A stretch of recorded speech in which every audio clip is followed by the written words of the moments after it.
للدوري، واختيار 22 لاعبا منهم لتمثيل وارتداء قمصان منتخبنا الوطني للناشئين مواليد 2003، وهي إحدى المبادرات المبتكرة لاتحاد الكرة الحالية.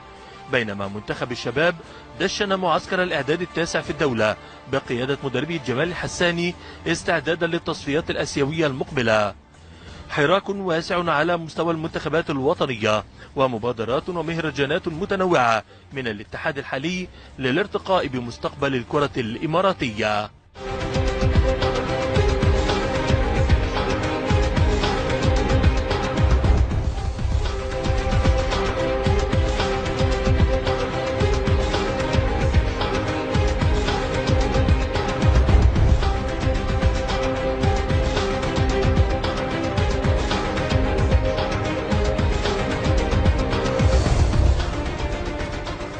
معي على الهاتف الآن الكابتن جمال الحساني مدرب منتخبنا الوطني لفئة الشباب، مدرب منتخب الإمارات الشاب. جمال مساء الخير. مساء النور والسرور. حياك الله جمال، بداية أرحب فيك وحياك الله معنا في هذه اللحظة من برنامج ملاعبنا. نسألك عن منتخب الشباب استحقاق القادم، بالإضافة إلى دعني أسألك سؤال يتردد. نعم. هل عقودكم كمدربين في المراحل السنية عقود يعني مديدة أم هي عقود مؤقتة لفترات إنجاز فترة استحقاق فقط؟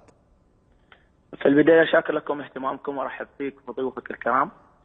ويمكن قناة الشارجة من القنوات اللي دائما تكون متواجدة في كل التجمعات اللي تخص المنتخبات الوطنية. واجب، الله يحفظك. الصدر. جزاك الله خير.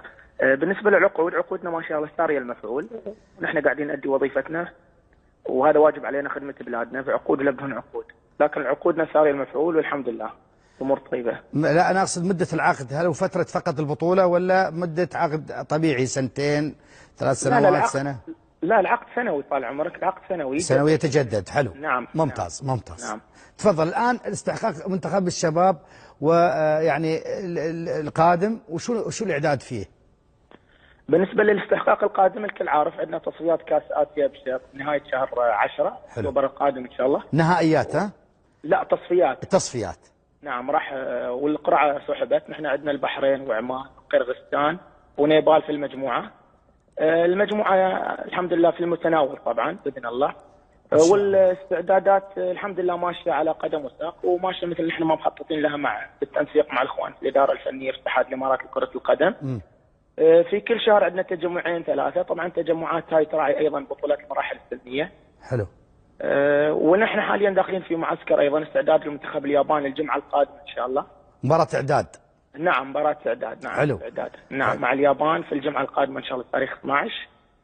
وهذا التجمع التاسع مثل الكل عارف، يعني اذا تتجمع في 9 فترات يعتبر تجمع ممتاز، ولعبنا مع مدارس مختلفه، مع التشيك، مع اوزباكستان، مع عمان، مع الفتره الاخيره مع منتخب مصر، والتجمع القادم مع اليابان. والحمد لله يعني طبعا هذا تزيد في خبرات اللعيبه. طيب مدارس مختلفه. جمال الان كيف تعمل عمليه التوفيق بين طبعا الطلاب اغلبهم في المدارس، كيف عمليه التوفيق في اختيار المعسكرات بحيث ان الطلاب يعني ما يتاثر وضعهم الدراسي؟ بالنسبه للمعسكرات تم اختيارها يعني باوقات اجازات، اغلب المعسكرات تكون خميس جمعه سبت في ايام ممتاز. تكون نعم في الويكند، حتى تنسيق المباريات يكون يعني في الويكند ايضا.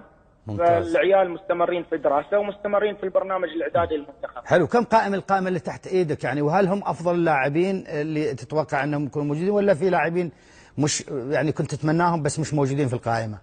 لا والله الحمد لله القائمه اللي عندنا تقريبا حتى الان تم انتقاء 75 لاعب على مستوى الدوله من 99، وحاليا تقريبا نحن على استعداد لتقليص العدد ل 50 لاعب. عندنا عناصر ممتازه، المنتخب يبشر بالخير. امس كنا سعداء جدا بمشاركه اللاعب علي صالح تسجيل هدف الفوز لنادي الوصل، واحد من العناصر المهمه عندنا في المنتخب.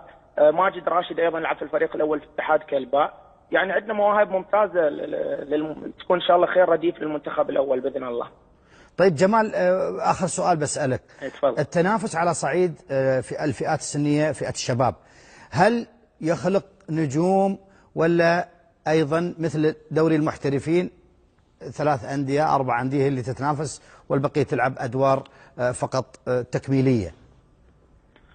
والله شوف، نحن بالنسبه لبطولات المراحل السنيه، اتحاد كره القدم ينظم بطولات المراحل السنيه، الهدف منها انتقاء لعيبه للمنتخبات بغض النظر من هو فائز في بطولات المراحل السنيه. يمكن نحن كاتحاد كره ما يهمنا البطل بقدر ما يهمنا اختيار العناصر اللي تخدم المنتخبات. صح، برافو عليك.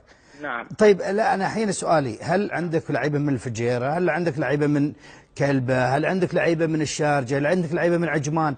هل عندك هذا التنوع، ولا أيضا نفس الشيء تعتمد على الأندية الكبيرة تعطيك الفئات؟ انا احب اوصل لك رساله. انا عندي لعيبه من 17 نادي من على مستوى الدوله. 19 نادي بما فيها الدرجة الأولى. نعم، عندنا من كلبة، عندنا من جبل حصن، عندنا من عجمان، عندنا من جميع أندية الدولة تقريبا. بس أنا أكتفي بهذه آخر إجابة. شكرا لك كابتن جمال حساني، ونتمنى إن شاء الله أن تكون يعني الظروف مؤاتية لك لتحقيق نجاح كبير مع الشباب إن شاء الله. شكرا.